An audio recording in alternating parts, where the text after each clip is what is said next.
I was recently watching a YouTuber by the name of the Backlots try and beat Pikmin 1 using only yellow Pikmin. He did pretty well, getting 19 out of the 30 required ship parts. As you can imagine, this challenge is extremely difficult. Not having access to reds isn't a big deal, but not having access to blues in Pikmin 1 is devastating. There are so many parts that lie in water that you need blue Pikmin for, so it's not surprising that he couldn't finish the game. But as I was watching the video, I thought to myself, I think I can do better than that. I think I can actually beat the game. And thus began my week-long journey to try and beat Pikmin 1 only using yellow Pikmin. Lemon, I'm sorry, I love your Dark Souls content, please don't hate me. So, to nobody's surprise, you have to use reds on day 1. You don't have a choice. It's the only Pikmin you have access to. So this run is going to officially start on day 2, or else it would just end here and that's not fun. But mark my words, cause this will be the last time we ever touch a Pikmin color that isn't yellow. So, Lemon, the guy who runs the Backlots channel, in his video, he uses red Pikmin to break down these two walls, gaining him access to the yellow Pikmin. Which is the last time he uses reds in his run. But you actually don't have to do this. If we take Olimar and break down this pellet posy, we can use said pellet to clip out of bounds. And then walk along this route, getting us past both bramble walls, and giving us access to the yellow Pikmin, who we'll be using for the rest of the run. And if you're wondering what the hell just happened, I'll try and explain. Because these are two traits we'll be using throughout the rest of the run. So by pressing down on the D-pad, Olimar can lie down. When Olimar is lying down, the game treats him as an object, which is why Pikmin are able to carry him. And the game doesn't like when two objects are overlapping each other. So when I lie down in between the wall and the pellet posy, the game tries to put me somewhere that isn't overlapping with the pellet, which just happens to be out of bounds. The second trick is object nudging, which is a trick that Lemon actually showed off in his video.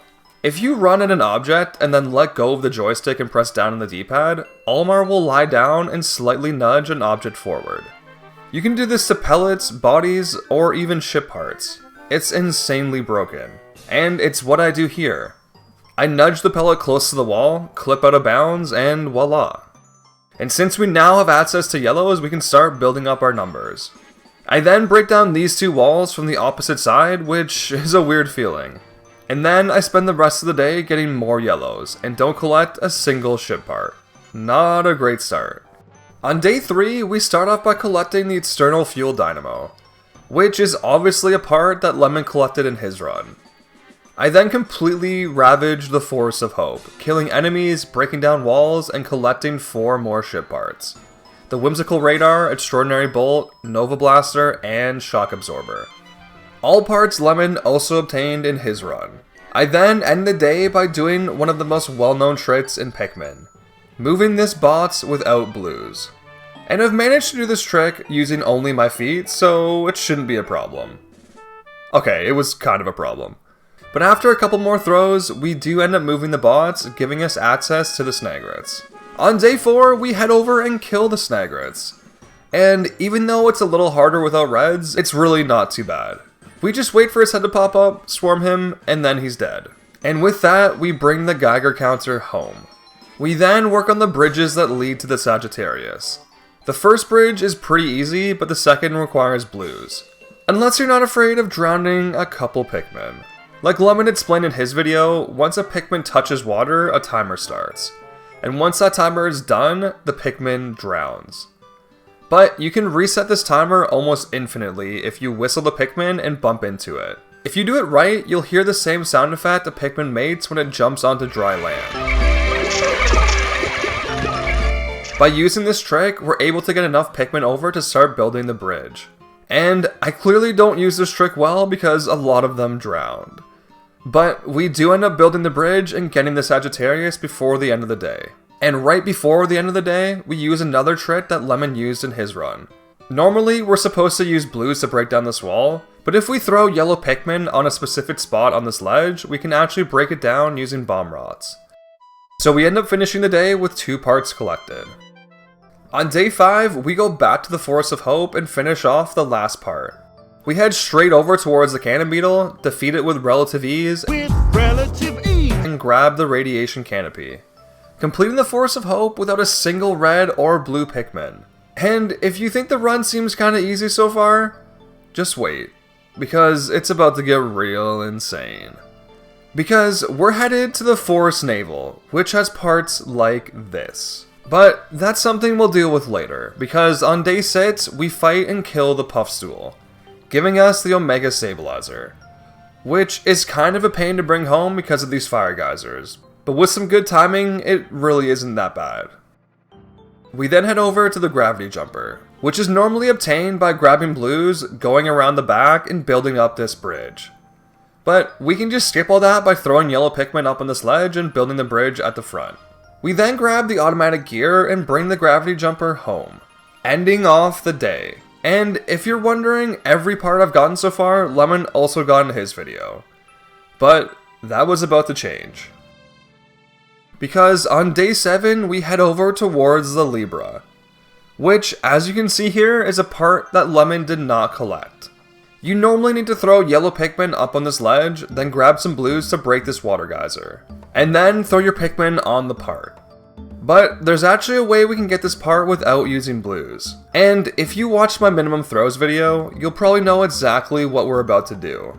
If we aggro this Sheargrub and bring him all the way back to the bridge, we can kill him when he reaches this wall.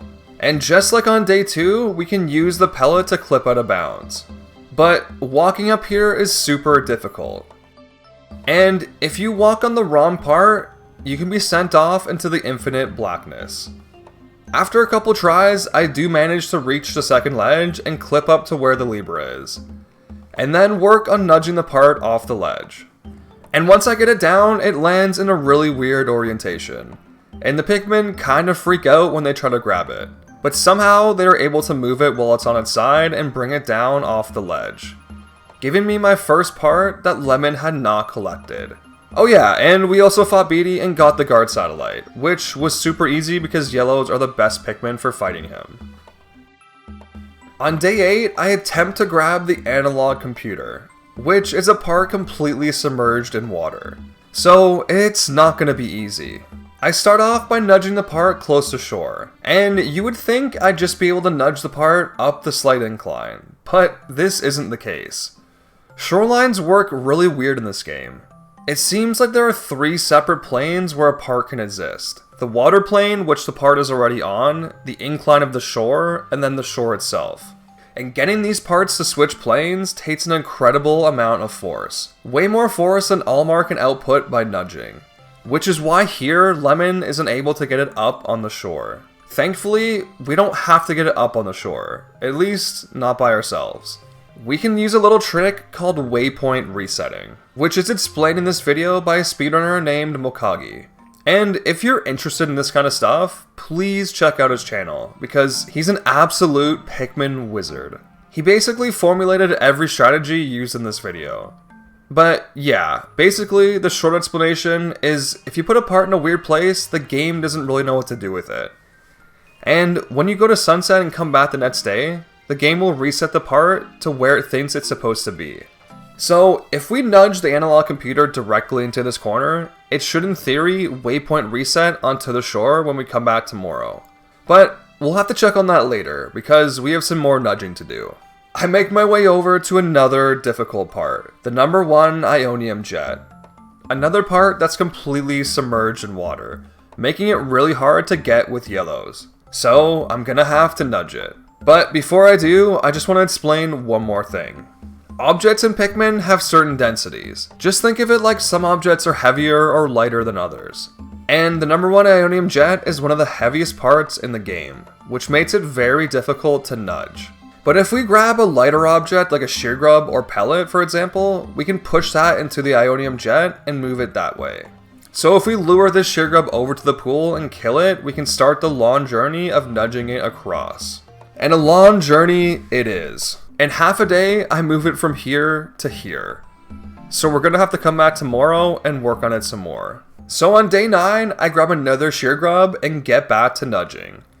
And while I'm nudging, you can see that the analog computer successfully waypoint reset onto the shore. And maybe you don't believe me and think I just used blues to get it up there, but as you can see, I haven't even touched the blue onion yet. It's still inactive. It's just good old-fashioned Pikmin wizardry. And just going back to Lemon's run for one sec, he was so close to getting this part. He had it in the correct corner. I'm assuming he just didn't come back and check the area once the part had waypoint reset. Because, like a regular person, he probably didn't even know that was a thing. But yeah, I continue nudging the Ionium jet, and it takes me the entire day to get it to this corner. Because just like with the analog computer, we're hoping that the jet waypoint resets into the pool above. And when we come back the next day, we can see that it successfully did. And now, we just have to push it across this pool. So, I grab another shear grub and get to work. And while I'm nudging, I'll explain another facet of waypoint resetting. If you nudge an object into a corner and cause it to vibrate back and forth like shown here, you can put an object into an unstable state. And in this unstable state, the game has even less of an idea what to do with the part. So it makes the likelihood of waypoint resetting happening even more likely. And that's exactly what I do here. As the final seconds of the day count down, I do one last push against the jet, causing it to be in this unstable state. And I made sure it stays in this unstable state until the end of the day occurs, thus giving it the best chance to waypoint reset. And when we come back on day 11, we can see that the waypoint reset worked. The part is sitting on the shore just out of the water, and we're able to collect it with our yellow Pikmin. This was another part that Lemon wasn't able to get. He tried taking it right up the shore, which, as I explained earlier, is basically impossible to do with just Olimar. But yeah, we finish off day 11 by collecting the analog computer and bringing it back to base. The fire geysers were a little annoying, but again, with some good timing, we were able to get by just fine. On day 12, we arrive at the distant spring. And the first part I decided to tackle was the repair type bolt. The problem with this part is, even though you can get yellow Pikmin on it, they will always carry it straight into the water, instead of carrying it along this narrow ledge, which Lemon unfortunately found out the hard way in his video. Now, I have to do the exact same thing because my plan is to get it in the water and then get it to this corner. And then have the part waypoint reset, just like we did with the Ionium jet and the analog computer. So, I got the part to the corner, made it unstable, went to sunset, and came back the next day. And it didn't work. The game just placed it right in the middle of the water. And no matter how many times I tried, this would always happen. So, I needed a new plan. And that new plan was to push it up on the shore. And I know what you're thinking. Didn't you just say earlier in the video that it's impossible to push parts up on the shore with just Olimar? Well, it is. But we won't be using just Olimar. We're going to be getting a little help from our friend, the Wollywog.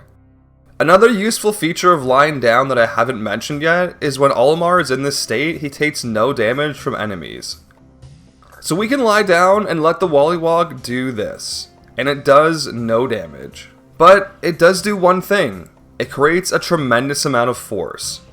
It creates so much force, in fact, that it's able to push parts up shorelines. So if we lay near the part and wait for the right moment, hopefully the Wollywog will push the part right up the shore. And wait, we did. It takes almost the entire day for this to happen.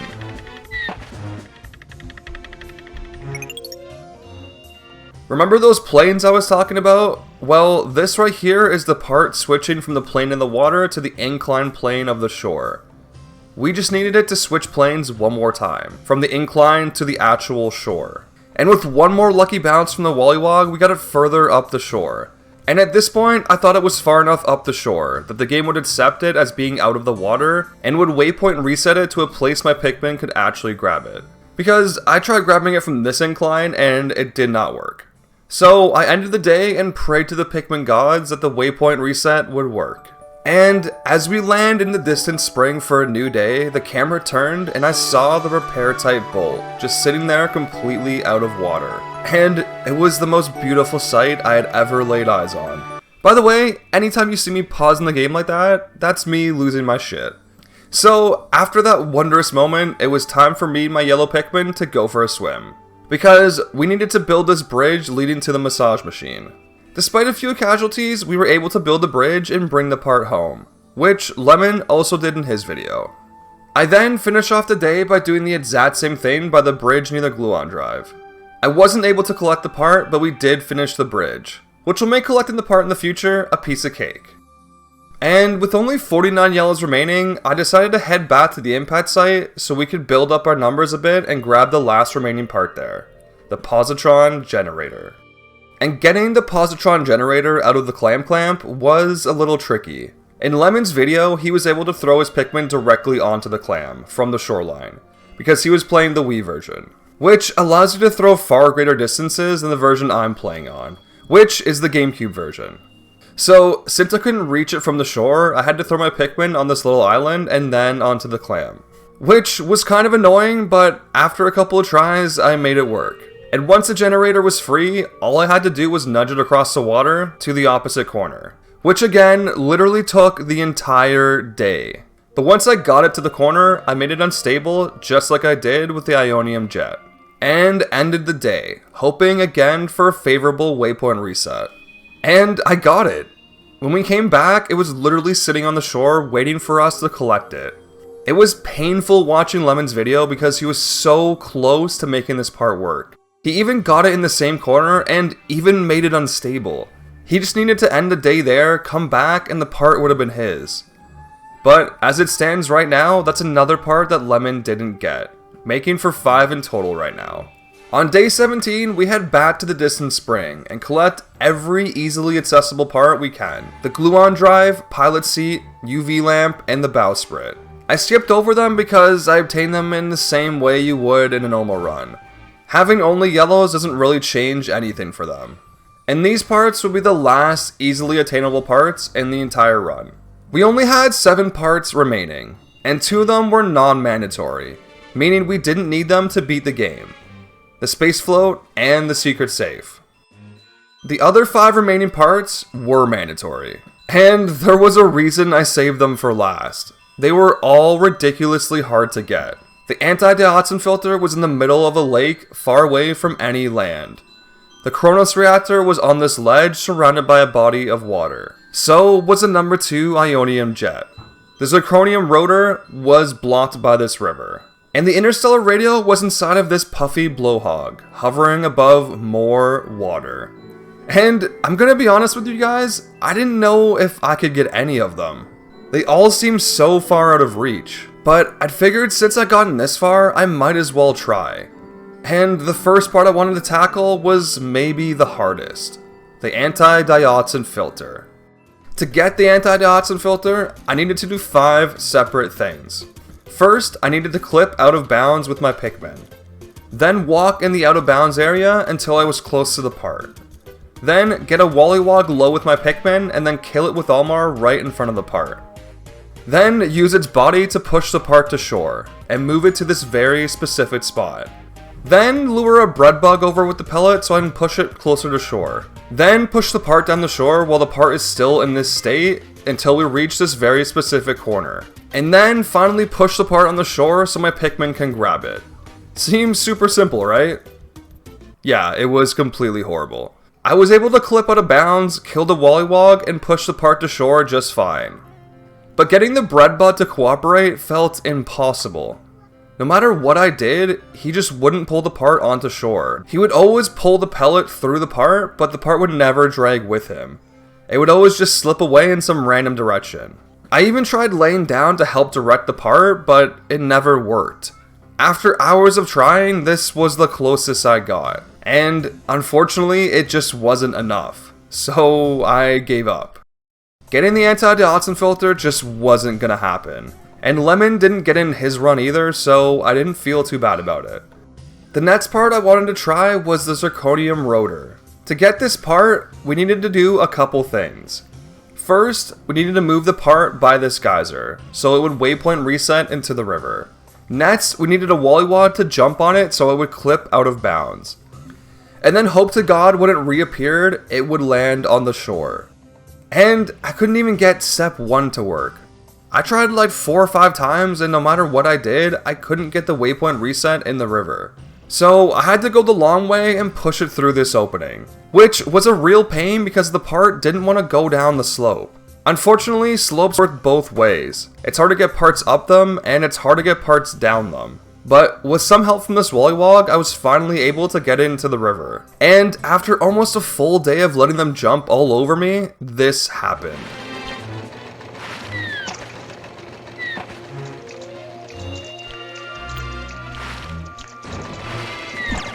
It had went out of bounds, but it had reappeared back in the river. And I could not get this to happen again. I tried over and over again, but it just wouldn't clip out of bounds. So, just like with the anti-dioxin filter, I gave up on this part as well. The next part I went for was the number 2 Ionium jet. And out of the 5 parts, I felt like this one was the most doable.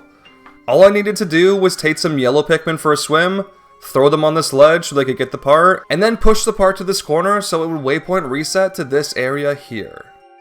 And I could get the part down just fine, but pushing it to this corner was a major issue. I haven't mentioned it in this video yet, but one of the hardest things about nudging a part is overcoming floor triangles. They're basically invisible triangles, and make up the floor of Pikmin's world. Pushing a part while remaining on the same triangle is easy, but as soon as you reach the transition point between one triangle and another, it becomes very hard. You have to have a huge push that is perpendicular to this border between triangles to overcome it. The problem is, you can't see these triangles, so you have no idea where these borders are. In this example, you can see that the part is actively resisting my pushes. Every time I push it, it comes straight back. And that's when you know you've hit one of these borders. And there must have been one of these borders going straight through here, because every time I would push the jet this way, it would just bounce off like I was hitting an invisible wall. And I just needed one big push to get it past this border. But like I mentioned earlier in the video, the Ionium jet is one of the heaviest parts in the game. So getting a big push on it was not easy. And by not easy, I mean impossible, because it just wouldn't go. No matter what I did, I couldn't get it past this border. So like the 2 parts before it, I gave up on this one as well. And it was really starting to feel like getting any of these parts was impossible. And I even started to question if making this video was worth it. At this point, I had only 4 or 5 more parts than Lemon did in his video. And if I couldn't get these 5 parts, we would both have the same fate anyways. So what was the point? But I figured there was only 2 parts left, so I might as well try them and see what happened. To get the Kronos reactor, we needed to throw our Pikmin out of bounds and then clip out of bounds ourselves using this Bulbear. Then lure a snitch bug over and use its body to clip up on this ledge. Then nudge the part off the ledge and continue nudging it until we reached this spot so our Pikmin could carry it to shore. And if you're wondering why we can't just get the Pikmin to carry it the whole way, it's because they do this. So I gave it a try. I threw my Pikmin on this ledge, clipped out of bounds using the Bulbear, then got on this ledge using the pellet from the snitch bug. And then I knocked down the part off the higher ledge. And then I began the long process of nudging it all the way back to the beach, which took me the entire day. And I mean literally the entire day. By the time I had gotten over there, the countdown had begun, and I didn't have enough time to bring it down to the shore. So I got it to the best place I could and hoped for a favorable waypoint reset. And I went back in the morning, and this happened.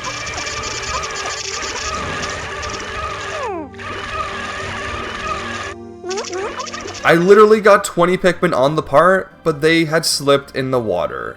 It was so close, but just not close enough. So I had to go and try again, and this time it actually worked. I got over there with enough time that I was actually able to get my Pikmin to bring it down onto the shore. Finally getting one of these stupid 5 parts. Which honestly gave me some confidence, and made me think that maybe getting the interstellar radio was actually possible. To get the interstellar radio, we need to first go to the beach where the massage machine normally is. Then throw some Pikmin out of bounds, and then clip out ourselves using this shear grub. Then walk all the way around the outside of the map until we reach this tiny little island, which we can then attack the blowhog from. Then we need to push the part all the way to this corner, make it unstable, and hope that a waypoint resets onto the shore. It seemed like a lot, but I was willing to try. So we clipped out of bounds, walked around the outside of the map, and got to the island and started attacking the blowhog. And we were actually able to kill him with only 5 Pikmin, which is super embarrassing because in my last video I said the lowest amount needed to kill him was 10. And after doing some testing, it turns out that number is 10, which obviously was wrong. I probably could have killed him here with only 1 Pikmin because he didn't shake them off even once. Either way, we got the part and started nudging it towards the shore. And even though it almost took me 2 days to get it there, we finally made it. I then made one last push towards the shore to make the part unstable and then went to sunset, praying again to the Pikmin gods that it would be on the shore when I came back in the morning. And the Pikmin gods must have been feeling merciful that day because there was the part sitting right on the shore. 2 out of the 5 down. We only had 3 left. And even though these parts seemed impossible, the fact that we only had 3 remaining made me want to get them that much more. So I went back and tried to get the one I thought I had the best chance at, the number 2 Ionium Jet. And instead of pushing it with the water dumple like last time, I tried pushing it with Olmar himself. And for some reason, it worked. I was somehow able to get it past the invisible floor triangle and push it to the corner.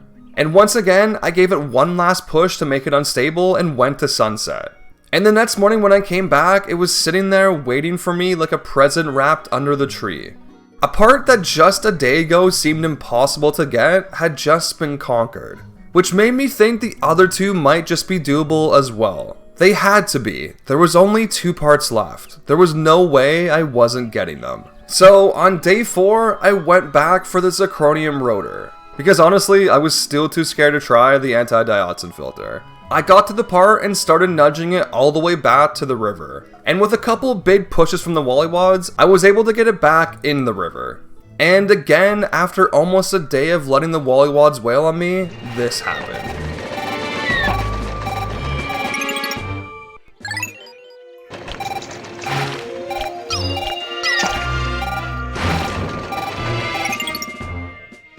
It was finally on the shore. And with a couple more big pushes from the Wollywods, I was able to get a successful waypoint reset in the morning, and get the part back to the ship. Which left only 1 part remaining, the hardest part of all.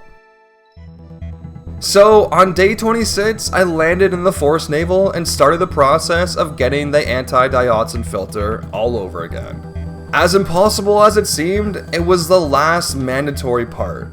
There was no way I was giving up on this now. No matter how long it took, I was getting this part. So after 2 full days of nudging, I finally got the part to the specific point on the beach. And it has to be at this exact point because when the bread bug goes in the water, this is the route it takes to get out. It needs to grab a pellet, get stuck on the part, and pull it halfway onto shore. We need the bread bug to cooperate this time. It's the only way it's gonna work. And I didn't mention it before, but even just getting the bread bug over here is a huge pain. It doesn't seem like he naturally wants to go for parts in the water, so you have to lure him closer using pellets dropped by the blowhogs. And once he takes the bait, you need to get your Pikmin on the pellet and get him off of it. And then just hope to God he chooses the right direction. And after all that, it still didn't work. But thankfully, we still had the pellet, so I reset and tried again. But I'm actually nervous. And it looked like it kind of worked. I honestly didn't know if it was far enough up the shore, but it was the best we had, so we were gonna work with it. So I came back the next morning and tried to push the part further down the beach.